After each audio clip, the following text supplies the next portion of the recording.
আমি প্রতিদিন কত নাফরমানি করছি, নাফরমানির মধ্যে ডুবে আছি। আল্লাহ বলেন টেনশন করিস না, আয় আয়, আমি তোর জন্য খুলে রেখেছি।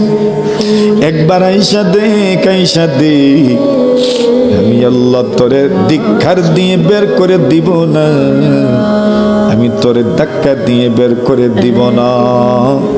তুই যদি ধীরে ধীরে আসিস, আমি আল্লাহ তোর চাইতে দ্রুত গতিতে তোরে আমার আপন করে নিব। मैं तमाइल बकरम हूँ, कोई साइल ही नहीं। मैं तमाइल बकरम हूँ, कोई साइल ही नहीं। राह दिखलाया कैसे, राहों में मंजिल ही नहीं।